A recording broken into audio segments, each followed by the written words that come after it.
Boa noite, caros colegas, tudo bem? Essa é a segunda tentativa de fazer essa transmissão online hoje. Eu estou com alguns problemas técnicos aqui com a internet. Estou voltando novamente para falar com vocês sobre os instrumentos de alienação. Como disse antes no vídeo que foi interrompido, a tentativa anterior, hoje eu gravei 3 vídeos enquanto estava trabalhando no campo, algumas reflexões que eu vou postar nesta página mais tarde, e também outras, as 3 reflexões, né? E também estava refletindo sobre os instrumentos de alienação. Para falarmos sobre instrumentos de alienação, primeiro, nós precisamos entender o que é alienação. A pessoa alienada é a pessoa distanciada, aquela que foi, cujo conhecimento foi negado. Alienar significa também, entre vários sinônimos da explicação da semântica desta palavra, é o distanciamento do conhecimento de tal fato, alienado de tal fato. Qualquer atividade, qualquer instrumento, qualquer ação pode levar a pessoa à alienação, pode estimular a alienação do sujeito, a alienação do indivíduo. Toda e qualquer ação que nega a reflexão sobre o fato daquela ação está levando, de certo modo, o indivíduo à alienação. Por exemplo, jogos de videogame podem ser úteis, mas podem ser instrumentos de alienação. Filmes, novelas, músicas, comédia. Boa noite, Caroline, boa noite, Eli, Guima, boa noite a todos vocês aí que estão assistindo. Então, esses instrumentos de alienação que existem no mundo são aquelas ações humanas que um humano exerce sobre o outro, que lhe nega o direito de ser socialmente incluído ou participar da construção de alguma ação intelectual ou racional. Então hoje nós temos como instrumento de alienação no Brasil, na nossa sociedade contemporânea, por exemplo, o emprego. O emprego é um instrumento de alienação, porque o emprego não permite que a pessoa evolua, escraviza o sujeito durante toda a vida e no final, se ele não souber se programar de forma bem disciplinada, administrativa, no final de tudo, ele acaba, boa noite Marísia, Liliane Gomes, demais pessoas, acaba alienado do produto que foi gerado. Eu quero gravar daqui a pouco sobre mais-valia, capital fetiche, daqui a pouco mais. Mas agora eu estou falando sobre instrumentos de avaliação. Instrumentos de alienação. Então nós temos a música que aliena. Qual é a música que aliena? A música que não leva você à reflexão, a música que não te acrescenta nada, que não tem letra, que não tem conteúdo intelectual. Só é conteúdo superficial, que leva você ao empobrecimento. Por quê? A própria cultura se desenvolve em alguns aspectos de forma alienante. É triste quando nós chegamos à conclusão de que a cultura deveria levar o homem ao conhecimento, deveria levar o homem ao empoderamento, deveria levar o ser humano ao crescimento em todos os aspectos da sua vida. Que cultura está ligada a conhecimento, cultura está diretamente ligado, não só, mas está ligado também à educação, ao crescimento profissional, ao crescimento educacional. Infelizmente, algumas pessoas descobriram uma forma de utilizar a cultura para transformar a própria cultura num instrumento de alienação. E aí nós vamos ver programas de televisão, como por exemplo o Big Brother Brasil, que é um dos programas mais alienantes que existem hoje na televisão brasileira, e que, em função do grande número de alienados que é composto a nossa sociedade, infelizmente, alienados nesse sentido, alienados da capacidade de pensar, ou seja, distanciados da capacidade de refletir, pensar, filosofar a respeito de si mesmo e de outros. Então nós temos esse programa que faz um imenso sucesso a nível de Brasil. Nós temos hoje filmes que não tem sentido nenhum, filmes ruins, mal feitos, extremamente alienantes. Nós temos músicas as músicas que estão fazendo sucesso ultimamente são somente músicas alienantes. E esse gosto, esse prazer pela música alienante é tão grande no nosso país que os músicos não estão mais fazendo músicas sérias, porque as músicas sérias não vendem, as músicas sérias não fazem sucesso. Então eles estão fazendo músicas que não prestam, músicas que não acrescentam nada, que levam o indivíduo a automatizar as suas ações, a se tornar um autômata. Então eu não vou aqui colocar, e não é de hoje que a música é utilizada como instrumento de alienação. Então eu não vou colocar aqui nenhum título de nenhuma música, nenhuma letra, para não gerar um certo tipo de preconceito no entendimento de alguns. Então o que é que nós temos hoje? Nós temos hoje uma cultura que vende miojo, porque miojo alimenta mais do que salada. Nós temos uma cultura hoje que prefere produtos semi-acabados, que não precisa de raciocínio, não precisa de pensamento. As pessoas não querem mais refletir. As pessoas não querem mais pensar o mundo à sua volta. As pessoas hoje só querem o superficial. E isso vai desde o serviço social, passa pela medicina, pela economia, pela matemática, passa por toda a área acadêmica, que começou então a construir os Frankensteins acadêmicos, até a área religiosa, né? Em todos os aspectos da vida hoje estão trabalhando assim. Eu primeiro, você se der. Então, farinha pouca, meu pirão primeiro. E se não tiver para o meu pirão, a gente leva sem reflexão. Vamos em frente. Eu estou preocupado na construção de uma nova ordem societária, pensando a questão dos instrumentos de alienação. Eu estou preocupado o que é que nós vamos ter daqui 20, 30 anos com relação a essa juventude que não pensa, que não reflete, que não filosofa. Nós vamos ter uma enchente de pessoas superficiais, descartáveis, e nós vamos ter uma epidemia de depressão, de pessoas depressivas. Porque o que leva o indivíduo a ser feliz nessa vida é o equilíbrio entre as coisas, o momento de trabalho, o momento de diversão, o momento de lazer e o momento de pensar a vida, pensar em si mesmo, filosofar, crescer intelectualmente, culturalmente. Quando um indivíduo deixa de viver essa vida diversa, que acrescenta os sabores de todos os tipos de interações e passa a viver em função somente da superficialidade, uma hora essa superficialidade desmorona. E quando ela desmorona, aí a epidemia de depressão. Nós já temos um quadro grave de depressão no Brasil, de problemas de transtorno mental no Brasil e no mundo, em função exatamente dessas questões. A outra questão preocupante na construção das relações sociais que a gente precisa pensar é que nós não temos mais gênios. Acabaram-se os gênios do mundo, ao que parece. Nós temos a humanidade se multiplica e se duplica a cada 50, 100 anos, e chega um ponto em que ela vai se multiplicar, se duplicar em 10 anos, e depois se duplicar em 5 anos, o número de pessoas, de habitantes sobre a Terra. Mas nós não temos mais gênios, nós não temos mais um Da Vinci, um Michelangelo, nós não temos mais um Karl Marx, não temos mais pessoas extraordinárias, aquelas pessoas que fizeram grandes descobertas científicas, não temos mais. Em primeiro lugar, em função da própria academia, que hoje amarra o sujeito. O sujeito não pode mais fazer pesquisa de campo, agora só tem que mastigar o que os outros cozinharam. Não pode cozinhar mais, trocando aqui numa linguagem culinária. Ele só pode mastigar ou temperar o que os outros já cozinharam. Então, esse é um grande problema.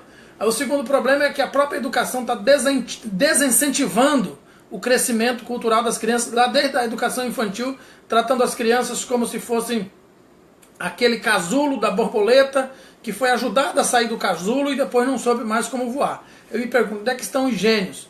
Por que não existe mais gênio hoje? Porque a máquina de alienar pessoas está na educação. O serviço social é alienante também. Quando que o serviço social é um instrumento de alienação? Quando ele pratica assistencialismo, quando ele nega o projeto ético-político, quando é um serviço social confessional, em vez de ser um serviço social científico, quando é um serviço social politiqueiro, quando é um serviço social que se baseia no princípio da negação do direito. Então o próprio serviço social, quando mal aplicado, mal utilizado, se torna num instrumento de alienação. O que mais que nós temos de instrumento de alienação? Eu já falei da música, falei dos filmes. O sistema de governo hoje, baseado no SUAS e na LOAS, se você olhar atentamente, você vai e ler atentamente, quem conhece neoliberalismo vai perceber várias ações e pensamentos ideais do neoliberalismo presente no SUAS. Por exemplo, a descentralização é um ideário do neoliberalismo que foi colocado no SUAS. Deu certo, porque os movimentos sociais lutaram muito para que ele amadurecesse enquanto ideário e se transformasse em uma coisa boa para ciências sociais. Mas era uma iniciativa do neoliberalismo. Então, se você observar, o próprio SUAS é um instrumento de alienação, quando atende mais os interesses do Estado do que os interesses do usuário. A política pública se torna um instrumento de alienação quando você vai para o assistente social, vai trabalhar na área da saúde e o secretário de saúde cobra do assistente social que ele faça uma triagem para descobrir quem são as pessoas em situação mais grave que vão ter o direito, ao acesso ao remédio, e as outras menos graves para as quais o direito vai ser negado. Neste caso, o exercício profissional se transformou um instrumento de alienação do direito.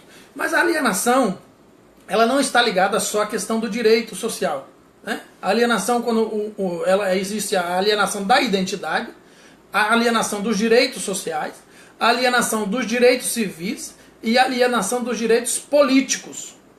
Quando aí a música vem alienando o sujeito da sua identidade.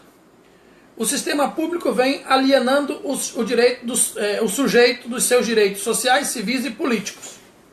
Aí nós temos também como instrumento de alienação a igreja.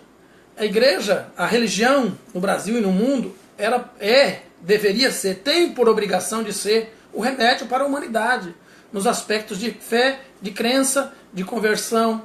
Mas infelizmente, digo isso com muito pesar, se tornou em mais um instrumento de exploração capitalista e de alienação. E por que aconteceu isso? Porque, como disse Leandro Carnal num vídeo que eu postei aqui, está na página, é só você rolar, as pessoas deixaram de se preocupar com a matéria-prima do outro e foram alienadas por cabeças pensantes a pensarem mais em si mesmo em função da religião. Eu preciso ter, eu preciso enriquecer, eu preciso ganhar, eu preciso ser abençoado, eu preciso ser curado, eu preciso prosperar, eu preciso crescer. E hoje, se você observar as músicas, né, e aí a gente sai do contexto de músicas contemporâneas, músicas do mundo moderno, e passa do contexto secular e passa para as músicas do contexto religioso, que deixaram de ter aquela conotação da adoração, do sacrifício, a conotação da conexão direta com Deus. E as próprias músicas, quando você ouve, você fica pensando, mas realmente isso é cristão? Isso realmente é religioso? Porque é basicamente uma troca. Eu quero receber, eu vou receber, eu tenho que receber e vão me dar. É um verdadeiro escambo da fé.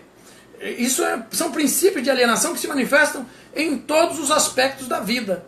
E nós fomos ensinados pelo próprio capitalismo alienante, que é o principal e o pior dos instrumentos de alienação, é o próprio capitalismo dentro da perspectiva do consumismo. Então vocês todos que estão me ouvindo hoje aqui, né, eu falo isso porque eu estou discutindo cientificamente, não estou querendo expor nem quem é religioso, porque eu também sou religioso, e nem quem não é, porque é um direito seu, mas todos vocês que estão me assistindo aqui, foram ensinados já desde dentro de casa a se preparar para ser empregado de alguém. Ou seja, você foi ensinado a ser alienado por alguém, a ser explorado por alguém, mesmo que seja pelo próprio Estado. O próprio Estado, quando a gente não luta pelos direitos, por ter melhores direitos, por ter a melhor qualidade de vida, o próprio Estado já se incumbe de se tornar o primeiro explorador do nosso trabalho. Ou seja, pega nosso trabalho, você vai trabalhar com a prefeitura para ganhar R$900. Aí você vai trabalhar para o prefeito, para os vereadores, para assinar a papelada toda de projetos sociais, de assessorias e de verbas governamentais para vir para o município. Você é peça fundamental, peça-chave dentro do município, na área assistencial, na área da saúde, em várias áreas, nos conselhos municipais, e você assina aquela documentação toda. Aí o prefeito está ganhando 30 mil, 10 mil, 15 mil e você está ganhando R$900. O vereador está ganhando 10, 15 mil, você está ganhando R$1.000, no máximo R$2.000. Quer dizer, você faz parte da engrenagem, mas é aquela engrenagem mais descartável, aquela engrenagem menos valorada. Tudo isso parte do princípio empregador, ou seja, nós fomos ensinados desde criança, desde menino tem que estudar para arrumar um emprego. Ninguém diz, a gente tem que estudar para construir uma frente de trabalho, desenvolver uma perspectiva da autonomia pelo trabalho. O trabalho dignifica o homem, mas o emprego não, o emprego escraviza. A gente se programa dentro do emprego para ter um cartão de crédito, a televisão faz isso o tempo inteiro. Como é que você faz para administrar o seu dinheiro durante 12 meses? Você ganha R$900 por mês, gasta 1.200. Quando chega por mês no cartão de crédito e outras compras. Quando chega, você foi alienado no processo aí pelo dinheiro. Dinheiro também é um instrumento de alienação. Quando você gasta mais do que ganha, como é que uma pessoa vai pagar as contas se ela gasta mais do que ganha? Ou ela aumenta a renda, ou no final do ano ela vai estar estupidamente endividada. E nós temos um quadro grande de inadimplência no Brasil em função disso. Porque as pessoas gastam mensalmente mais do que ganham. A matemática é muito simples. Se eu ganho R$2.000 por mês, o meu teto de consumo tem que ser no máximo R$1.500. Porque eu tenho que tirar R$500 para guardar, economizar para uma possível emergência que venha surgir durante a trajetória da minha vida, ou daquele mês, daqueles anos, para poder ter como cobrir. Se eu ganho 2.000 e gasto 2.000, toda vez que eu tiver uma emergência, também vou me endividar. Mas pior do que isso é se eu ganho 2.000 e todo mês gasto 3.000. Por que que as pessoas fazem isso? Porque elas estão alienadas pelo capitalismo. Estão vivendo a vã e a falsa ilusão que elas ganhando 2.000 e gastando 3.000, no final do ano elas vão ter como pagar as contas. E isso não vai acontecer. Em função de você ganhar 2.000 e gastar 3.000, quem ganha 2.000 está ganhando bem. Né? Hoje no Brasil, infelizmente, é triste ter que dizer isso, mas é uma verdade. Quem ganha 2.000 está ganhando bem. E se você ganha 2.000 e gasta 3.000, aí tem outro problema que também é instrumento de alienação no Brasil, que são os bancos. Os bancos não produzem matéria-prima nenhuma. Simplesmente se utilizam do teu dinheiro para enriquecer. Do teu e do meu, né? Porque eu também, infelizmente, uso o banco. E as relações comerciais hoje, a nível do Brasil, só acontecem com o banco. Mas eu não tenho mais cartão de crédito, não quero mais ter cartão de crédito, porque o cartão de crédito você paga 30%, 40% a mais do que o produto vale. Eu tenho feito o possível para não comprar mais nada a prestação, porque a prestação é um instrumento de alienação. Então, o capitalismo, de todas as formas possíveis, eles nos cerca para nos alienar. Alienar da nossa identidade, da nossa capacidade de administrar coisas, da nossa capacidade crítica dos fatos, da nossa capacidade filosófica de pensamento livre, do nosso direito de ir e vir, do controle da nossa vida. Então eles criaram a previdência social é um instrumento de alienação. Por quê? Porque ela não permite você escolher outra coisa, você tem que ser empregado para poder pagar. Ela nem devia ser chamada assistência social, ela nem deveria fazer parte do tripé da Seguridade Social. Porque se eu pago por um bem, esse bem não é assistência, é um bem de consumo, comprado e pago. Foi comprado e foi pago ao longo da vida. Tanto é verdade isso que existe planos de aposentadoria privados que funcionam tal qual a Previdência. Então, a Previdência deveria ser responsabilidade integral do Estado e não o seu montante juntado a partir da contribuição dos trabalhadores. Porque você pagar 3 vezes por um produto que deveria ser grátis, que você paga no imposto, você paga durante o trabalho e a empresa também paga. Então são 3 pagamentos para juntar um valor. Então não deveria fazer parte do tripé da Seguridade e a Previdência. Para fazer parte, ela de fato deveria ser assistência social bancada exclusivamente pelo Estado. Mas ela não é. Então a própria Previdência, neste caso, é um instrumento de alienação de direitos sociais, direitos civis e direitos políticos. Nós temos que pensar toda essa categoria no processo do entendimento do que seja, para que os políticos parem, e aí nós chegamos no instrumento de alienação chamado política, né?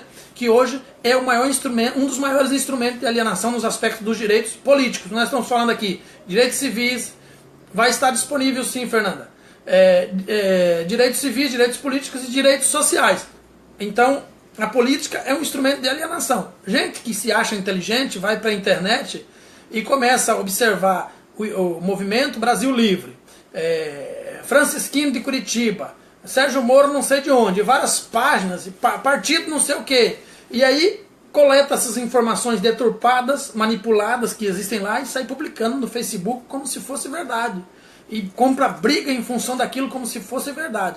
Então, como nós temos hoje uma juventude extremamente alienada, e o grau de alienação que existe no Brasil se dá em função exatamente do povo brasileiro, principalmente os jovens, acharem que um sujeito pode mudar o quadro político do Brasil. Um indivíduo pode mudar o quadro político do Brasil, seja ele de esquerda, de direita, seja ele rico ou pobre.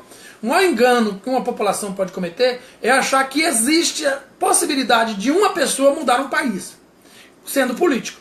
E a política tem essa capacidade de criar esse mito dentro da própria política, o pai, o rei, o messias, o cara que pode resolver o problema.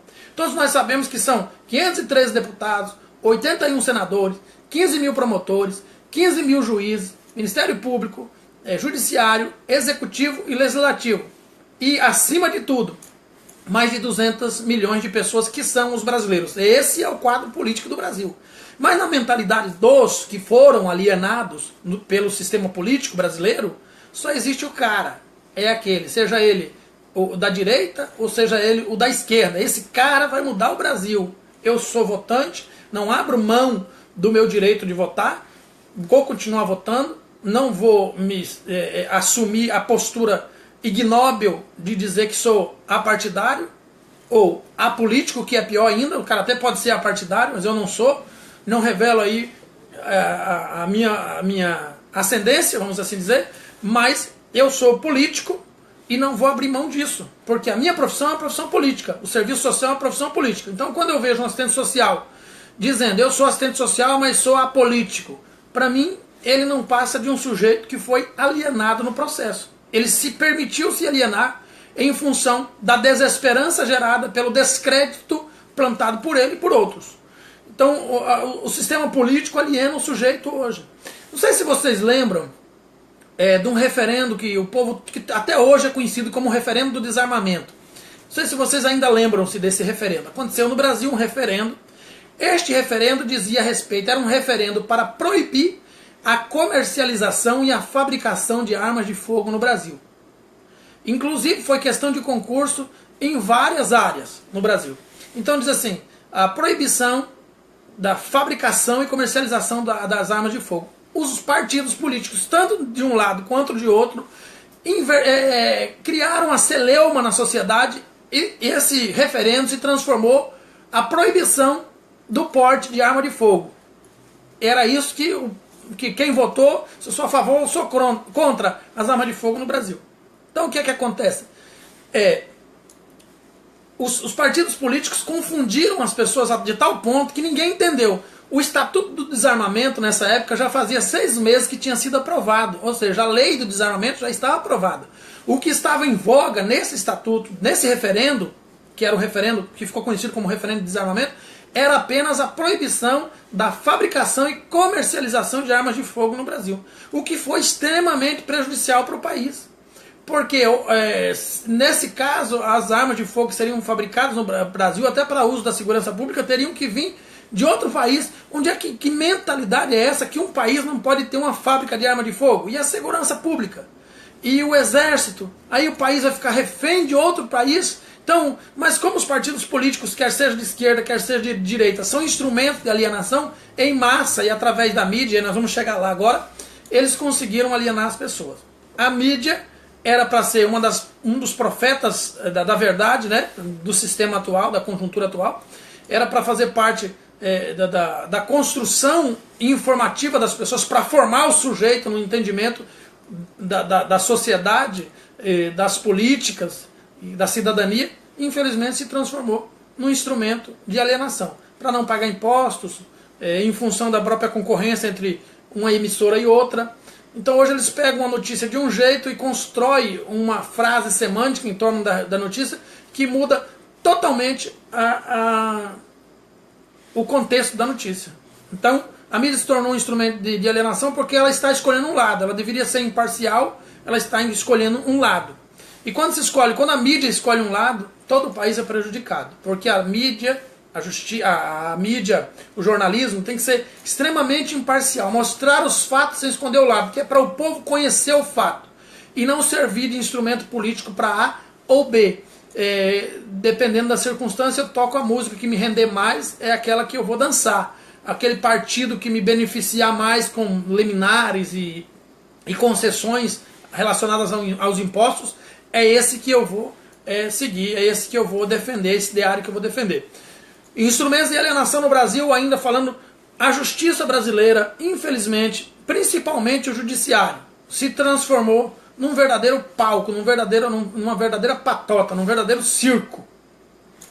E os magistrados são os palhaços, porque eles inevitavelmente estão escolhendo lados. Eu não vou aqui ofender a todos, porque não vou atingir a todos, não vou nomear a todos, mas existe uma parcela do judiciário brasileiro hoje que está extremamente tendencioso. E não é em função, uma parcela para a direita, só pende para a direita, em defesa da direita, e outra parcela que só pende para a esquerda. Isso é muito perigoso, para um país quando o sistema judiciário se torna extremamente tendencioso e imparcial, a injustiça se estabelece. O povo perde a confiança na segurança pública, perde a confiança no sistema jurídico do país, perde a confiança nas leis. E um povo que perde a confiança nas leis se rebela contra as leis e a anarquia está estabelecida. Apesar do serviço social ter vindo com essa raiz de construção, da construção de uma nova ordem societária para desfazer a ordem presente e construir uma nova ordem dentro da perspectiva da construção de uma nova ordem societária, então nós viemos para provocar a desordem, mas é no sentido mais científico, no sentido mais amplo da dinâmica dialética maiêutica marxista, dialética marxista ou maiêutica socrática, numa perspectiva mais filosófica da coisa, e não no desrespeito às leis de forma aviltante, como está acontecendo, em função de que as pessoas não estão acreditando mais.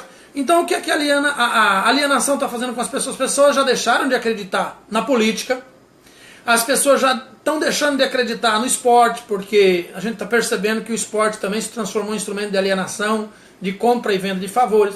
As pessoas estão deixando de acreditar no judiciário, porque hoje o judiciário se transformou num circo. As pessoas estão deixando de acreditar na religião, porque a religião se transformou no mercado da fé, o escambo da fé, não tem mais a primazia do plano maior, do ideal, da transformação interior, das virtudes, do caráter. Muito pelo contrário, se transformou num tribunal para julgar a atitude dos outros, para julgar a sociedade, para condenar aqueles que pensam diferente, para expurgar, excluir, segregar os que pensam diferente, o que não é papel da religião em nenhum aspecto. Então se transformou, a música se transformou num instrumento de alienação, o cinema tem se transformado, com raras exceções, num instrumento aviltante, as políticas públicas e, finalizando, o próprio serviço social. Mas a minha preocupação maior é com o serviço social. Não permita que o seu desempenho profissional, o seu trabalho profissional, dentro do espaço socio-ocupacional em que você atua, não permita que o serviço social seja um instrumento de alienação. Honre a sua profissão, honre o seu fazer profissional, porque a história não perdoa ninguém. A história registra os fatos e ela registra para a posteridade. Então fica registrado nos anais da história que o CRAS não pode ser a casa dos pobres, o CAPS não pode ser a casa dos loucos e o CREAS não pode ser a casa dos drogados.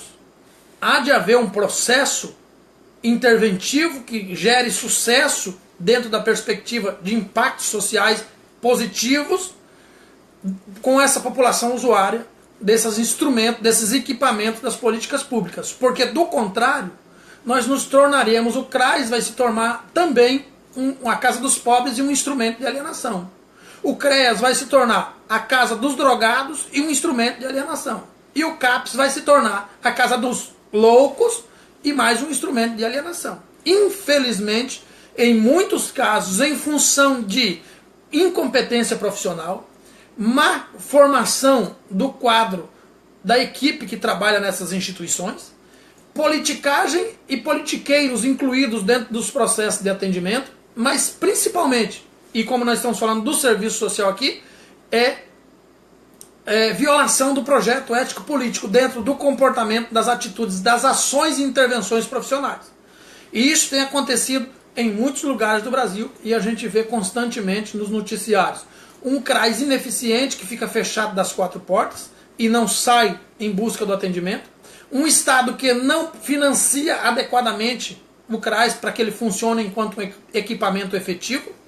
Um Estado, uma população usuária que não participa ativamente em função de um projeto mal organizado do quesito de participação social e controle social, participação popular e controle social. E aí a gente poderia falar de todas as outras instituições que não podem se transformar num elemento multiplicador daquela expressão da questão social para a qual ele se propôs apresentar uma solução. Então nós temos expressões da questão social que precisam de soluções. Nós temos pessoas com transtorno mental que são permanentes, contínuos, sempre vão ter transtorno mental e essas pessoas vão ter que ter acompanhamento a vida toda. Isso é fato. Mas precisamos, nesse entendimento, criar, enquanto educador social, uma estrutura intelectual de direitos sociais, civis e políticos com relação à família, para que a família participe ativamente nesse processo. Nós vamos ter aqui a questão do CRES. Precisamos de uma política de combate às drogas com dano reduzido. Nós precisamos de uma política efetiva no trabalho em rede para viabilizar o direito da mulher que sofre violência, da criança que sofre maus tratos. O problema da pedofilia e do estupro de vulnerável, que são duas coisas extremamente diferentes. Estuprador de vulnerável não pode ser considerado pedófilo. Essa superficialidade intelectual tem que acabar, principalmente aqui, porque eu já lancei essa campanha aqui, formar uma polêmica, todo mundo dizendo que era pedófilo, e pedófilo só é aquele que foi diagnosticado por uma equipe multiprofissional de acordo com a Organização Mundial da Saúde, e foi elaborado um laudo médico especificando que ele tem um transtorno mental, porque quem é declarado pedófilo, de acordo com o artigo 26 do Código Penal, é inimputável perante a lei. Então precisa entender, é uma questão bem ampla para não ficarmos alienados do conhecimento da nossa profissão. E aqui eu concluo falando a respeito da alienação do conhecimento. Distanciado do conhecimento. O assistente social ele não pode estar distanciado do conhecimento profissional. Ele precisa estar imbuído, investido, de uma certa forma, contagiado pelo conhecimento profissional. Ele precisa conhecer a sua profissão. Você não tem que saber sobre serviço social jurídico, serviço social na saúde, serviço social na assistência, na previdência, mas se você trabalha em um ramo, em um desses espaços socioocupacionais, você tem obrigação ética, obrigação moral e obrigações de categoria coletiva profissional de saber o que está fazendo para não transformar essa profissão em mais uma profissão de palhaços que vão simplesmente fazer a vontade do Estado e envergonhar toda uma categoria, empobrecendo o valor dessa categoria perante a nação. Nós não somos freiras, não somos solidários, nós não somos caridosos, nós não somos confessionais, nós não somos profissionais que utilizam da profissão para fazer proselitismo e converter pessoas, nós não somos preconceituosos, nós não somos mantenedores da ordem, nós não somos distribuidores de cesta básica, nós não somos investigadores da polícia, nós não somos fiscais da pobreza. Tudo isso nós não somos, mas infelizmente isso é que tem sido. E nós não somos triadores da saúde, para fazer triagem na saúde, para ver quem vai merecer, quem vai ter o direito à saúde, que a saúde é o direito de todos. Então tudo que está declarado nas normas, resoluções, estatutos e legislações, o assistente social tem uma obrigação ética, obrigação moral e obrigação coletiva profissional de fazer acontecer e não se permitir ser utilizado, ser usado como marionete por político, por instituições, por favores, para trocar cooperação em rede, né? Que eu tenho ouvido muito isso, eu tenho escutado muito isso. É porque em função da manutenção da rede socioassistencial, eu me permiti fazer a triagem lá na área da saúde. Eu me permiti fazer a triagem lá na educação para ver quem eram as famílias que realmente a criança tinha direito ao acesso daquela creche naquele bairro. Eu me permiti me tornar um filtro da assistência social, o condicionante da assistência social. Então o serviço social não pode. Esse não pode ser um trabalho realizado por assistentes sociais. Então o assistente social ele tem um projeto profissional de categoria e esse projeto não pode ser vilipendiado, negado, descaracterizado em função da ignorância e a falta de conhecimento daqueles profissionais imbuídos. Então se você não conhece a tua profissão, conheça, mergulhe fundo, entenda. O Cefes tem 500, quase 600 resoluções para você ler. Você tem que conhecer todas elas. Mas principalmente aquelas que dizem respeito à sua área de atuação dentro do seu espaço socioocupacional, para que quando chegar o momento do confronto entre a força e o poder, entre os direitos do usuário, da política pública, da instituição, do Estado, você saiba qual é o teu lado. Você saiba qual é o teu lugar dentro dessa perspectiva, para não se tornar você mais um capacho do Estado, como existem muitos exercendo funções de capacho. Simplesmente aqueles que executam ordens. Qual é a ordem, comandante? Me dê a ordem que eu vou executar. Você é um profissional de nível superior, você é um cientista, você é um pesquisador científico que está no seu campo de trabalho para fazer valer tanto os seus direitos como o direito daquele que usa os equipamentos do seu trabalho profissional. Ok? Muito obrigado, desejo muita sorte, sucesso, crescimento intelectual para vocês. Que vocês, todos vocês que estão nessa página, que assistirem esse vídeo, melhorem, cresçam em conhecimento, cresçam em amadurecimento científico, técnico, teórico, operativo, político, para que nós tenhamos uma profissão que nos encha o peito de orgulho. Muito obrigado, boa noite a todos.